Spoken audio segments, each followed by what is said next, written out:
Rajchandra mission Dharampur, Shri Naresh Patel जी, माननीय मंत्री जनजाति विकास, खादी, कुटीर एवं ग्रामीण उद्योग, श्री मंगल प्रभात जी लोढ़ा, मंत्री कौशल रोजगार उद्यमिता और नवाचार, श्री धवल पटेल जी, लोकसभा सचेतक एवं वलसाड के सांसद Shri Manu Shah ji, chief giving officer Sarvamangal family trust एवं शाह हैप्पीनेस फाउंडेशन, आत्मर्पित नेमी जी, उप प्रमुख श्रीमद राजचंद्र मिशन धर्मपुर, अभय भाई जसमानी, प्रमुख श्री मद राजचंद्र मिशन।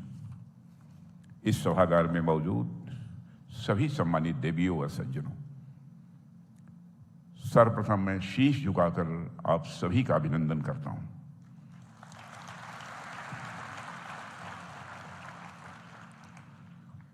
और आज जब आत्मर्पित नेमी जी मेरे बारे में बोल रहे थे, ये संचालिका जो थी उनका क्या नाम था?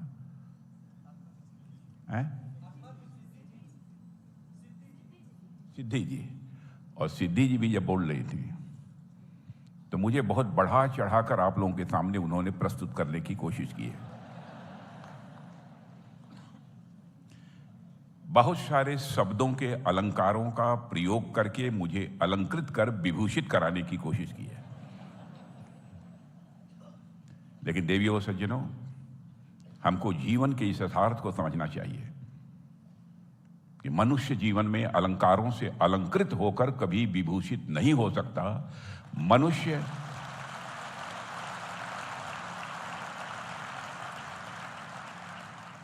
मनुष्य अपने जीवन में विभूषित हो सकता है, अपनी कृतियों से विभूषित हो सकता है या अपने डीड से विभूषित हो सकता है। लेकिन आत्मर्पित नेमी जी ने धर्मगुरु हैं, इसे मैं आशीर्वाद के रूप में ही स्वीकार करता हूं। इसे मैं परम पूज्य गुरुदेव श्री राकेश जी के भी आशीर्वाद के रूप में स्वीकार करता हूं।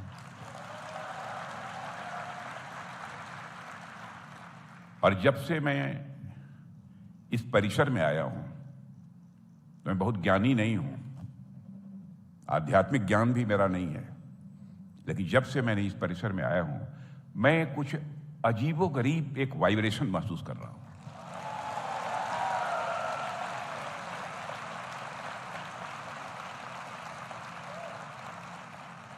वो वाइब्रेशन कोई डिफरेंट है।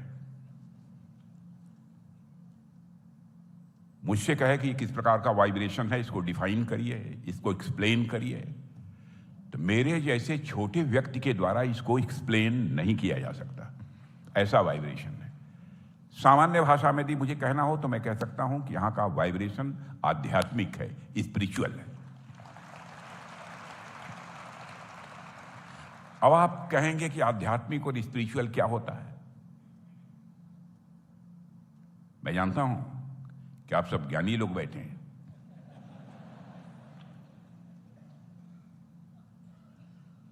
मंदिर में जाकर पूजा करना, मस्जिद में जाकर इबादत करना, गिरजाघर में जाकर सजदा करना, यही अध्यात्म नहीं है।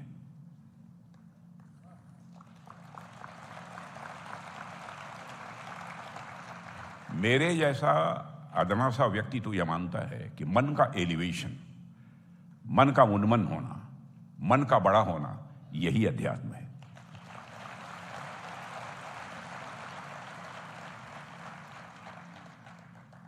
छोटे मन का व्यक्ति कभी आध्यात्मिक हो ही नहीं सकता।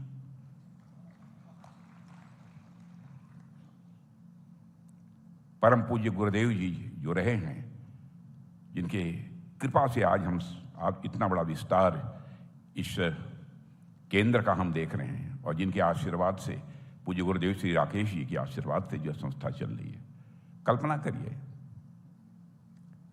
कितना बड़ा बन रहा होगा इन लोगों का।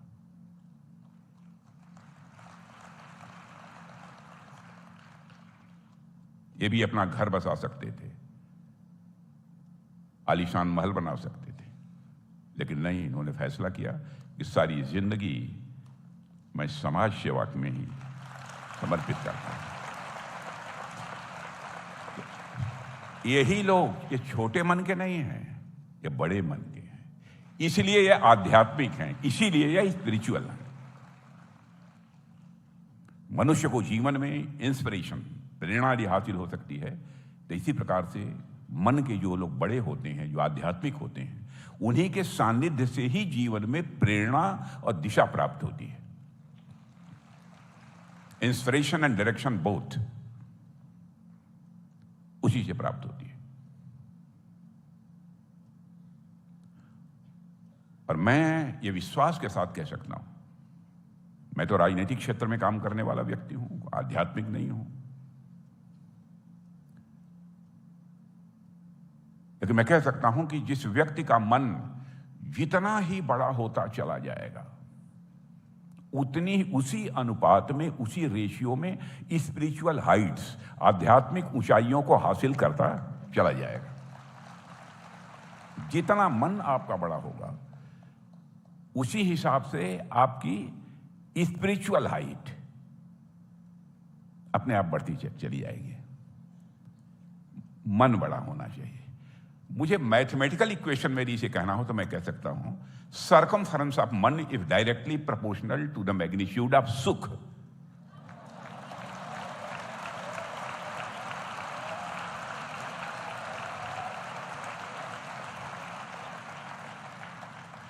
छोटे मन का व्यक्ति कभी जीवन में सुख नहीं प्राप्त कर सकता, कभी नहीं कर सकता।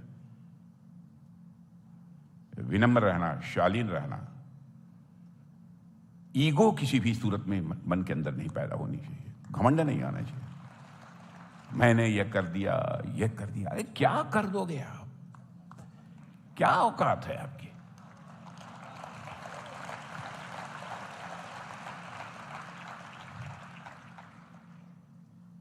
करने वाला तो है कहीं इस यूनिवर्स में, इस ब्रह्मांड में, वही चला रहा है।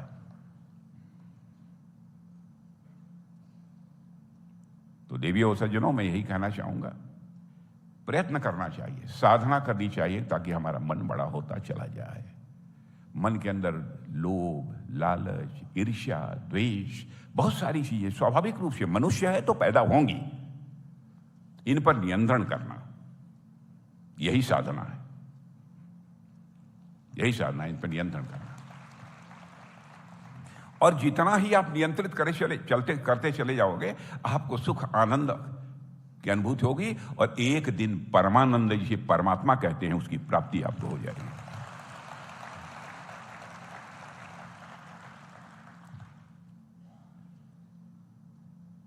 सब कुछ इसी में है। और अहंकार यदि पैदा हो गया तो हा के ऊपर लगा हुआ जो पॉइंट है, इतना डेंजरस होता है कि इस पॉइंट को किसी भी नंबर के पहले लगा दीजिए, उस नंबर की वैल्यू कम हो जाएगी।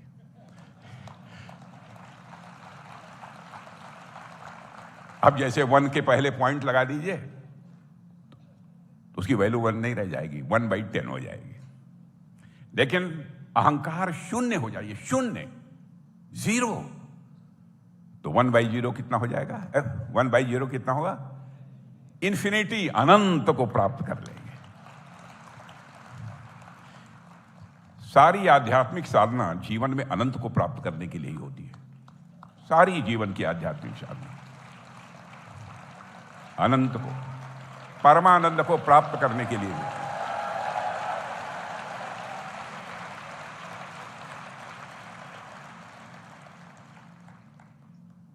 और यही करना चाहिए, मैं जहां तक समझता हूं।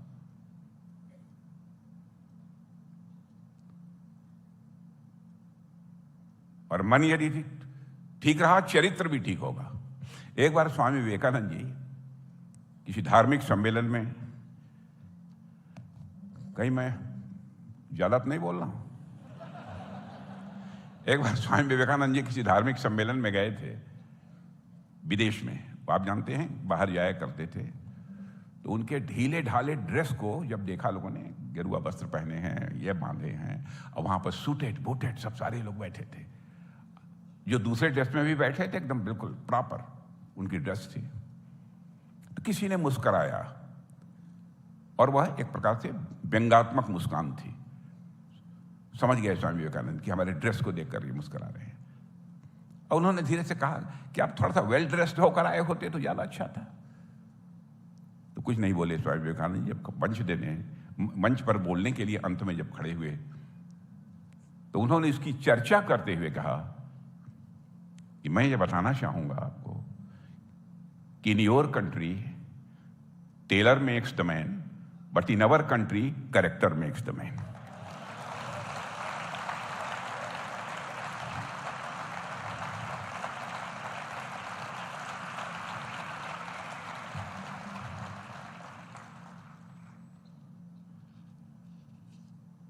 इसलिए इस प्रकार के आश्रमों में आने का एक अपना महत्व होता है। और सचमुच इस आश्रम में आकर मुझे केवल सुखद अनुभूति ही नहीं हुई है, बल्कि आध्यात्मिक अनुभूति हुई है। इस आश्रम का जहां तक प्रश्न है, आप सब जानते हैं कि यह आश्रम एक महान परंपरा का वाहक है, महान परंपरा का वाहक है। हजारों वर्ष से यह परंपरा चली आ रही है और आप सब सौभाग्यशाली हैं कि इस प्रकार की महान परंपरा से जुड़ने का आपको अवसर प्राप्त हुआ है। आज मुझे परम कृपालु देव श्री रामचंद्र जी का जो स्थान है, यहाँ पर आकर सचमुच मुझे बहुत ही सुखद अनुभूति हुई है। और मैं मानता हूँ कि यह मेरा अपने में एक सौभाग्य है कि यहाँ आने का मुझे अवसर मिला है। मुक्ति का मार्ग, मनुष्य की अंतिम इच्छा क्या होती है? जीवन के सारे बंधनों से वह मुक्त हो जाए, यही मनुष्य की इच्छा होती है। और इसी चीज को स्वामी जी ने मुक्ति का रास्ता, जो लगभग 2500 वर्ष पहले भगवान महावीर ने दिखाया था, लगभग 150 वर्ष पहले श्रीमद राजचंद्र जी ने उसे फिर से दिखाया।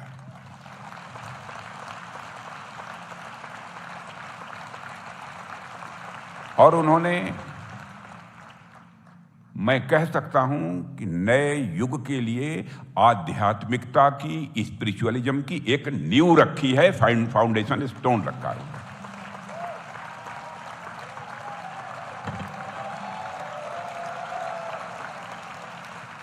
और उनके द्वारा लिखा गया आत्मसिद्धि शास्त्र आज भी हम जैसे लोगों का मार्गदर्शन करता है।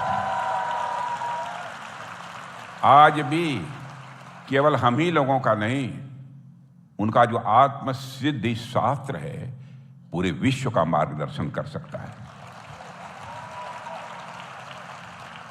मैं महान संत, कवि, दार्शनिक एवं समाज सुधारक श्री राजचंद्र जी की पावन स्मृति को शीश झुकाकर विनम्रता पूर्वक नमन करता हूं। और देवीय सज्जनों,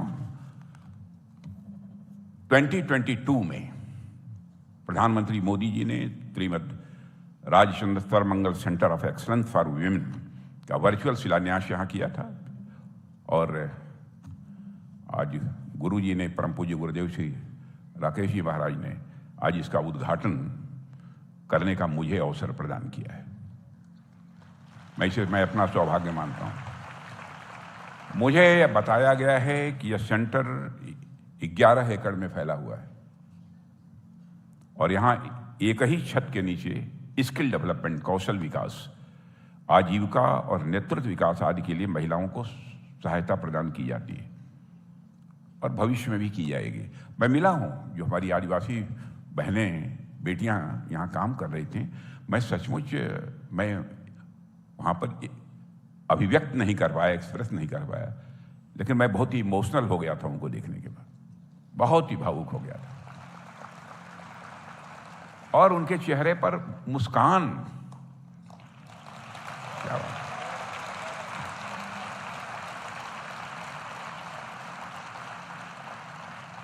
आदिवासी बहनें और बेटियां किस प्रकार से अपनी जिंदगी गुजारती हैं आपको बतलाने की जरूरत नहीं है, लेकिन उनके चेहरे पर जब मैं मुस्कान देखा, मैंने कहा वो यहाँ आकर वो प्रसन्न है।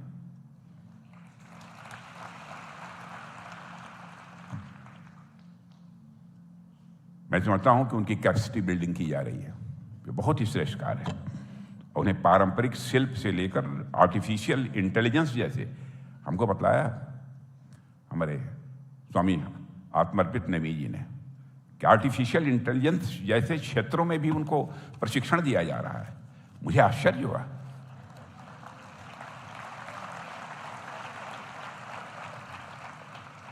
इससे गुजरात के ग्रामीणों, गरीबों और आदिवासियों और विशेष रूप से दक्षिण गुजरात की हमारी माताओं बहनों को बहुत ही लाभ होगा।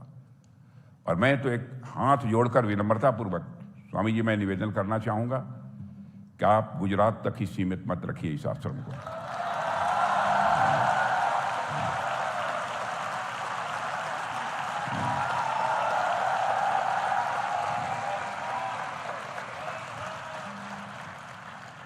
ले जाइए भारत, आगे आने वाली पीढ़ी इसको ले जाएगी पूरे विश्व में।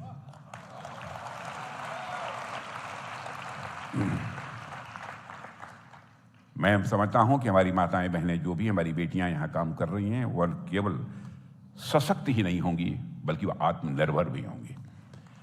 आत्मनिर्भर होंगी, आत्मनिर्भर होंगी, अपने तरीके से आध्यात्मिक चिंतन करने का उन्हें अवसर भी प्राप्त होगा, समय भी मिलेगा। और मेरे बहनों भाइयों, महिलाओं ने यह सिद्ध कर दिया है कि जब भी उन्हें समान अवसर मिले हैं, उन्होंने पुरुषों के बराबर या उनसे बेहतर काम किया। और यह मैं आज की बात में, आप लोगों ने ताली नहीं बजाई, उधर तो बजे।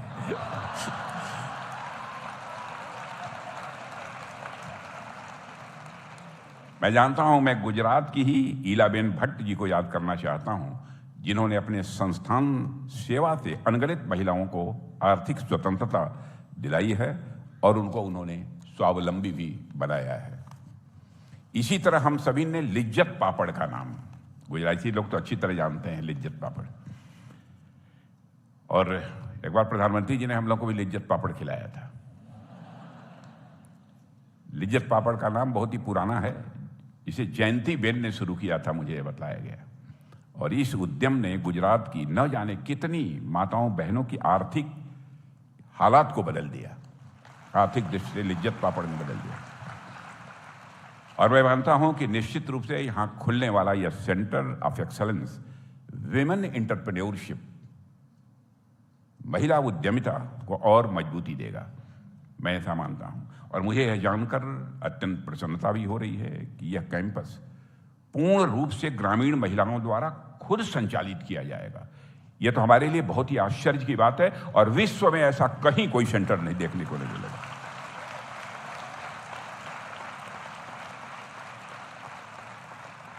और स्वामी जी, इस सोच के लिए मैं शीश झुकाकर आपका अभिनंदन करता हूं।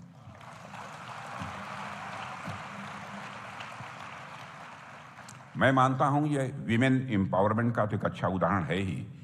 विमेन लेड डेवलपमेंट, यानी महिलाओं के नेतृत्व का विकास जिसे कहते हैं, का भी अपने में, विमेन लेड डेवलपमेंट का भी एक बहुत ही यह बेहतरीन उदाहरण है।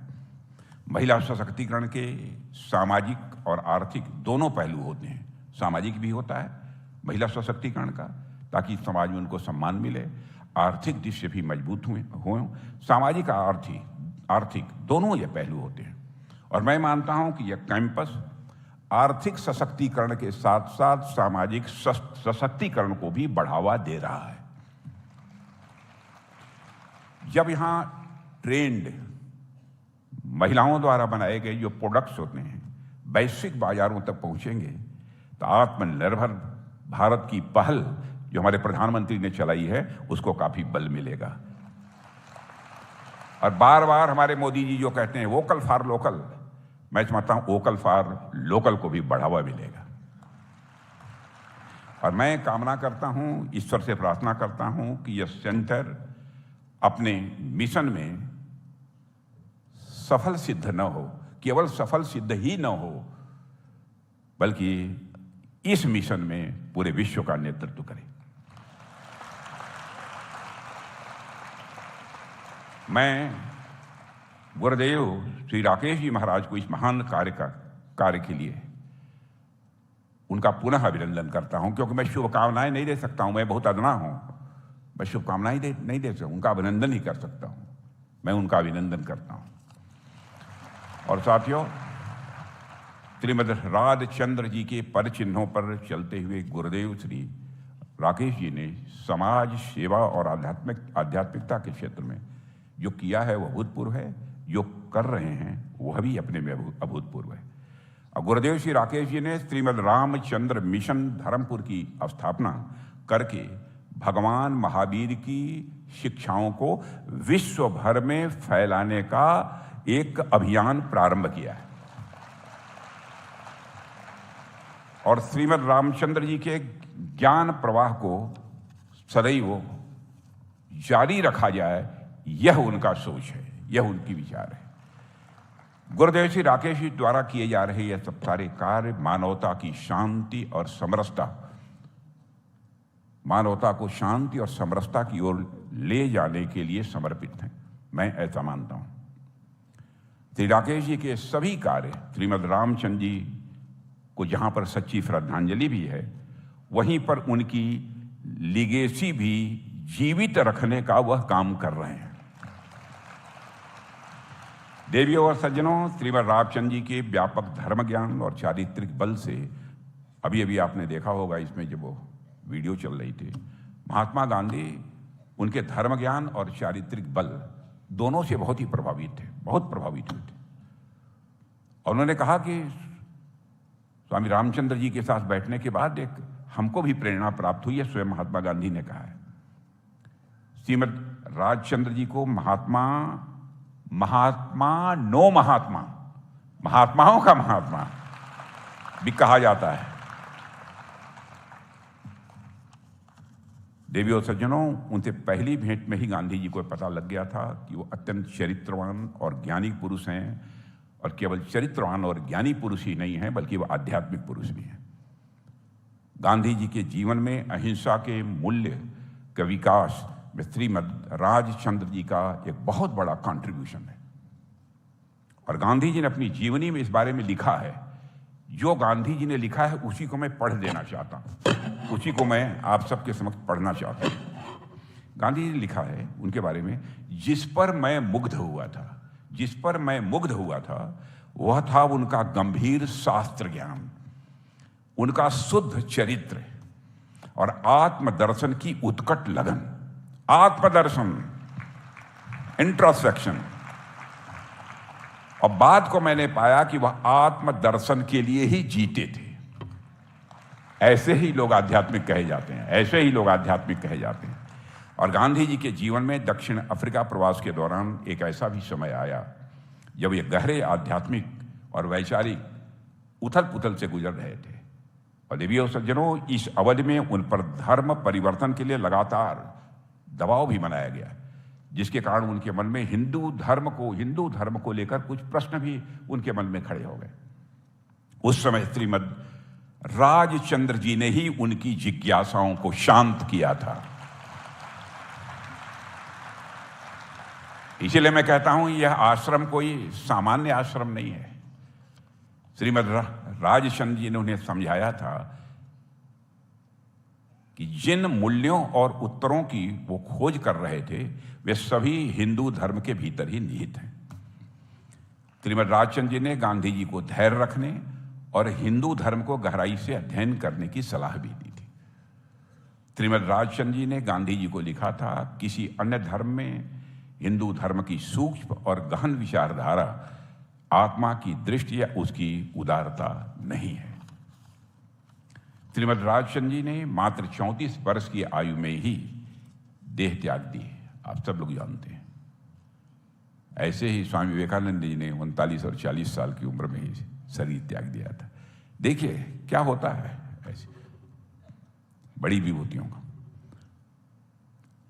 लेकिन अपने अल्प जीवन में ही श्रीमद रामचंद्र जी ने जो विरासत छोड़ी है वह सदियों तक हमारा मार्गदर्शन करती रहेगी, ऐसा मेरा पक्का विश्वास है।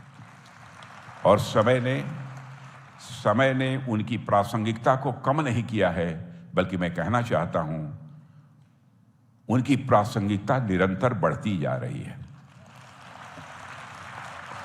देवियों और सज्जनों, यह एक सुखद संयोग है कि वर्ष 2025 में श्रीमद रामचंद्र जी के धर्मपुर की धरती पर पावन आगमन के 125 वर्ष पूरे हुए हैं। और इसी वर्ष राष्ट्रीय स्वयंसेवक संघ की स्थापना के भी 100 वर्ष पूरे हुए हैं। दोनों की ही परंपराओं में भारत की सनातन संस्कृति का बोध होता है। दोनों परंपराएं अध्यात्म, अनुशासन और परोपकार जैसे मूल्यों को बढ़ावा देती हैं, और यह संयोग हमें याद दिलाता है कि सच्चा राष्ट्र निर्माण सांस्कृतिक जागरण, सेवा और व्यक्ति निर्माण के संयोग से ही संभव है। आज श्रीमद राजचंद्र जी मिशन धर्मपुर की समाज सेवा तथा संघ की राष्ट्र सेवा मिलकर भारत को वैभवशाली बनाने की दिशा में काम करेगी, योगदान करेगी, ऐसा मेरा विश्वास है, और योगदान कर रहे हैं, यह मैं कह सकता हूं। देवियों और सज्जनों, श्रीमद राजचंद्र जी हीरे और मोती के भी पारखी थे। उनके व्यापारिक लेन देन लाखों में होते थे, लेकिन ये सभी चीजें उनके जीवन के अंतिम लक्ष्य नहीं थे। उनके जीवन के अंतिम लक्ष्य नहीं थे। उनके जीवन का केंद्र बिंदु अध्यात्म और धर्म था। जैसे ही वे अपना व्यापार संबंधी कार्य समाप्त करते, वैसे ही धर्म, अध्यात्म और अध्ययन के कार्य में जुट जाते थे। यह मैंने पढ़ा है। उनके जीवन से हमें यही संदेश मिलता है कि आर्थिक रूप से मजबूत होने में या धनवान होना अपने में कोई बुरी बात नहीं है, होना ही चाहिए। एक श्लोक में कहा भी गया है, धनात् धर्मः ततः सुखम। जहां धन और धर्म दोनों का समन्वय है, वही सुख है। जिसका अर्थ है धन से धर्म होता है और उस धर्म से सुख की प्राप्ति होती है। हमारे ऋषियों और मनीषियों ने भी कहा, धनात् धर्मः ततः सुखम। जहां धन और धर्म का संयोग है, वहां सुख ही है। लेकिन धन के पीछे सदैव भागते रहना निरर्थक है। केवल पैसे के लिए जीने से जीवन व्यर्थ हो जाता है। भौतिक समृद्धि के लिए नैतिक और आध्यात्मिक उत्कर्ष, भौतिक समृद्धि के लिए नैतिक और आध्यात्मिक उत्कर्ष अत्यंत आवश्यक है। इस यथार्थ को भी हमको समझना चाहिए। आज जब लगभग सभी लोग प्रतिस्पर्धा में धन, शक्ति, प्रसिद्धि और प्रतिष्ठा के पीछे लगे हुए हैं, हमें श्रीमद रामचंद्र जी के जीवन से सीख लेनी चाहिए। और देवियों और सज्जनों, श्रीमद रामचंद्र जी के व्यक्तित्व में एक अनोखी विशेषता है जो मुझे बतलाया गया है कि वे आध्यात्मिक मामले में तो विद्वान थे ही, व्यवहारिक और व्यापारिक मामलों में भी अत्यंत न्यायपूर्ण थे और नैतिक भी थे। एक बार की बात है कि एक अरब के व्यापारी ने अपनी गणना में गलती कर दी थी। कहीं कैलकुलेशन में उस व्यापारी ने कोई गलती कर दी थी, जैसे श्री स्वामी जी को उस सौदे में भारी मुनाफा कमाने का अवसर मिल सकता था, लेकिन श्रीमद जी ने केवल उचित राशि ही ली, केवल उचित राशि ली। व्यापारी इससे हैरान था, तो श्रीमद जी ने मुस्कुराते हुए कहा, याद रखो, राजचंद्र दूध पीता है, किसी का खून नहीं पीता।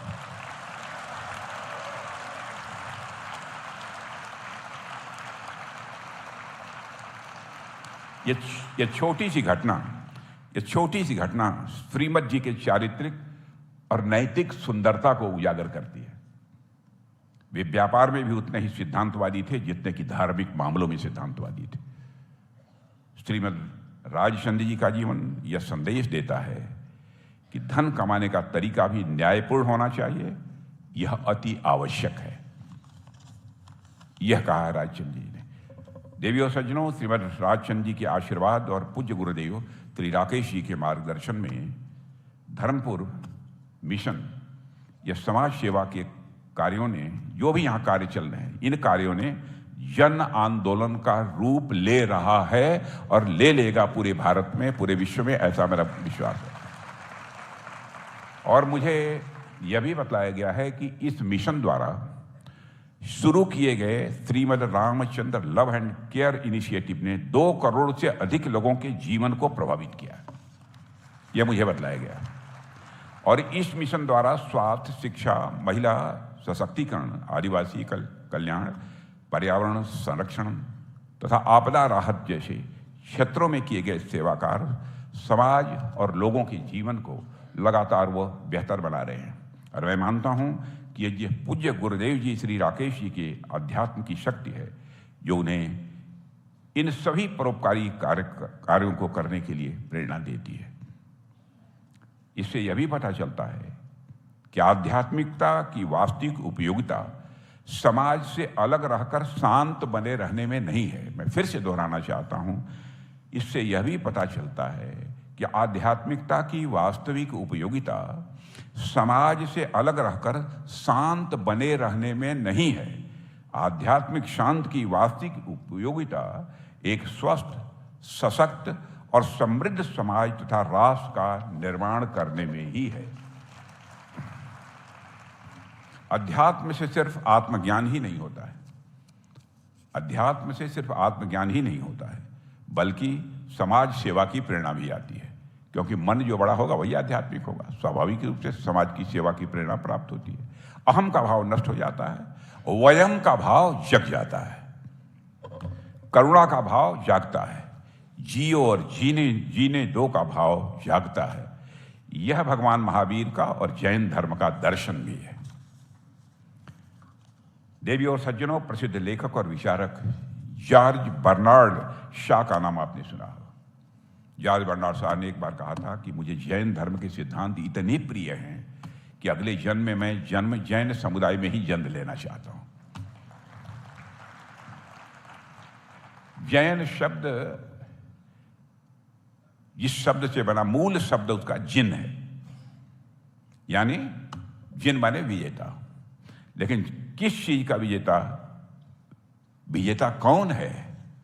विजेता वह है जिसने अनंत ज्ञान को प्राप्त कर लिया हो और जो दूसरों को मोक्ष की राह दिखाए। विजेता वह है जिसने नकारात्मक विचार, अविश्वास, शत्रुता और स्वार्थ जैसी वृत्तियों पर विजय प्राप्त कर ली हो। इस विजय को प्राप्त करने का मार्ग हमारे सभी पूजनीय जैन तीर्थंकरों ने भी हमें दिखाया है। जैन धर्म में बतलाए गए 3 रत्न और 5 महाव्रत मुक्ति का मार्ग है, जीवन को मंगलमय बनाने का मार्ग है, जीने का सही ढंग है, यह सीखने का भी मार्ग है। जैन धर्म में दिया गया अनेकांतवाद का दर्शन या शांति का दर्शन है। म्यूचुअल को एग्जिस्टेंस, सह अस्तित्व और हार्मनी, सौहार्दता का यह रास्ता है। अनेकांतवाद का सिद्धांत यह कहता है कि सभी के अपने अपने अनुभव होते हैं जिनसे हमारा दृष्टिकोण बनता है, लेकिन वह अटल सत्य नहीं हो सकता है। महात्मा गांधी अक्सर एक कथा का उल्लेख करते थे जिसमें कई नेत्रहीन लोग हाथी को छू छू कर महसूस करते हैं कि हाथी यह कैसा होता है। कोई उसका वर्णन करता है, जो हाथी की पूंछ को पकड़ता है उसने हाथी को समझ लिया यह रस्सी है। जिस व्यक्ति ने सूंड पकड़ ली उसने मान लिया कि यह हाथी सांप है, और जिसने पैर पकड़ लिया उसने मान लिया कि हाथी पेड़ है, वृक्ष है। यानी सबके पास अपने अपने अनुभव थे, सभी के अनुभव सही थे, लेकिन सभी अनुभव एब्सोल्यूट ट्रूथ नहीं कहे जा सकते हैं। यही है अनेकांतवाद का तत्व।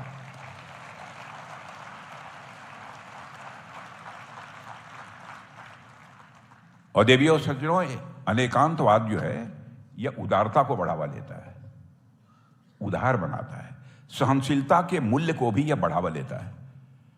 और मैं अक्सर कहता हूं कि मन बड़ा रखने पर ही हमें परमानंद मिलता है, जैसा मैंने पहले ही कहा था।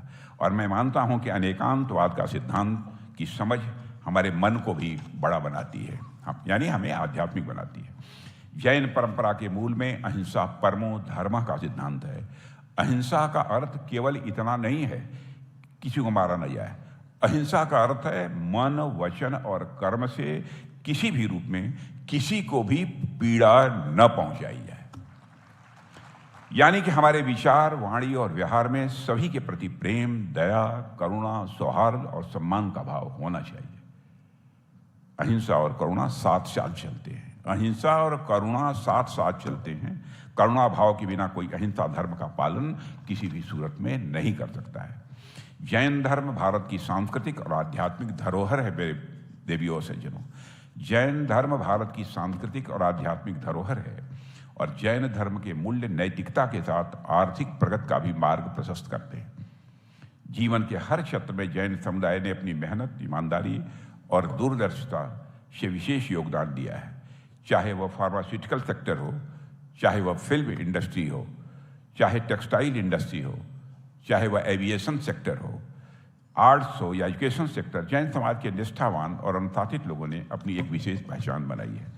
जैन समाज का भारत की अर्थव्यवस्था में एक मेजर कंट्रीब्यूशन है। जैन समुदाय की हिस्सेदारी पूरे पॉपुलेशन में देखी जाए तो 0.5% है, फिर भी टोटल टैक्स कलेक्शन में उनका बहुत बड़ा योगदान है, बहुत बड़ा योगदान है।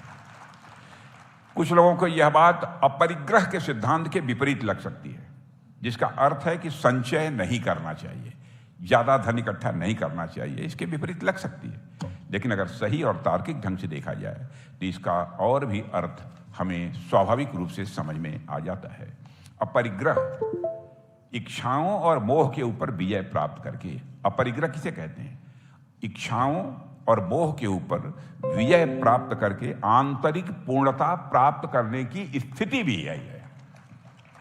यह अपनी मूलभूत जरूरतों को पूरा करते हुए दानशील बनने का विचार भी है। अपरिग्रह का अर्थ दरिद्रता नहीं है। इस यथार्थ को भी हमको समझना चाहिए।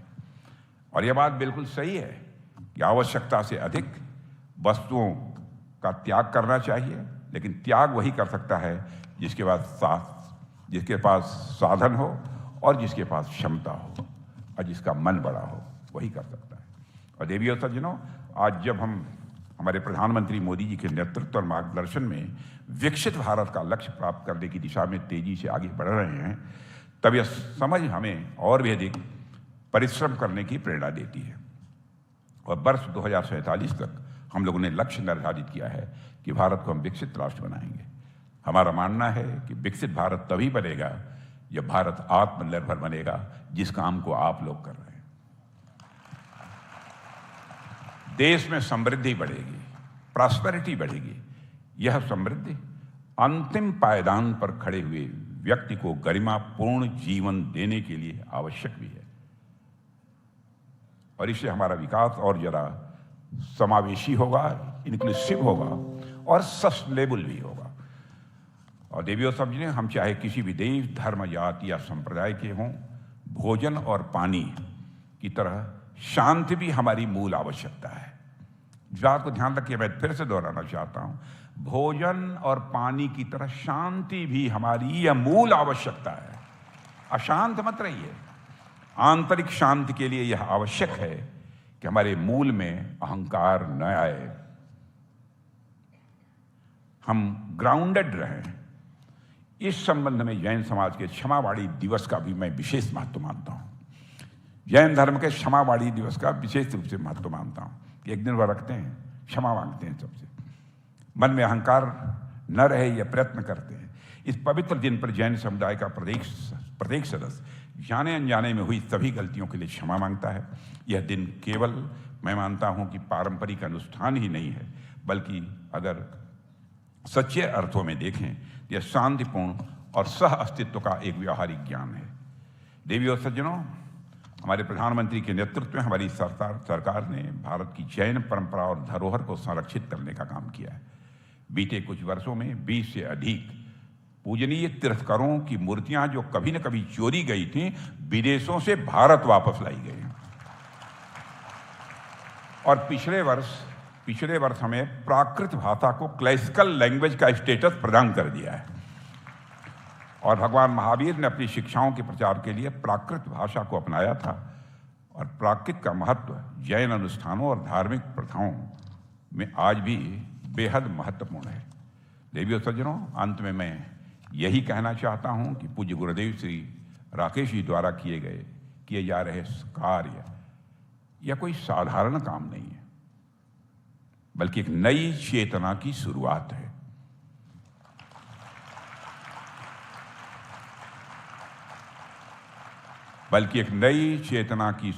है। और मैं तो मानता हूं कि नए युग की एक नींव रखी जा रही है।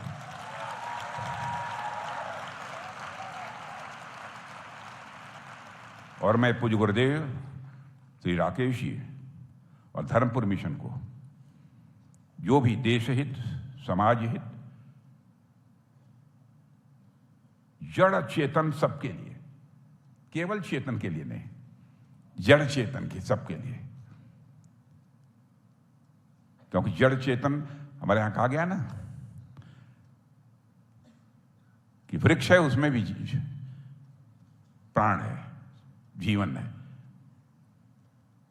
सबके लिए इनके द्वारा काम किया जा रहा है। इसलिए आज के, और क्यों किया जा रहा है, मैं इसको जरा क्लेरिफाई करना चाहता हूं अपनी तरफ से। हमारे यहां देश के ऋषियों और मनीषियों ने कहा है कि यत पिंडे तत् ब्रह्मांडे। जो पिंड में है वही ब्रह्मांड में है, जो जड़ में है वही चेतन में है, जो सूक्ष्म में है वही बड़े मन विवर्त में है, जो मेरे में है वही तेरे में है।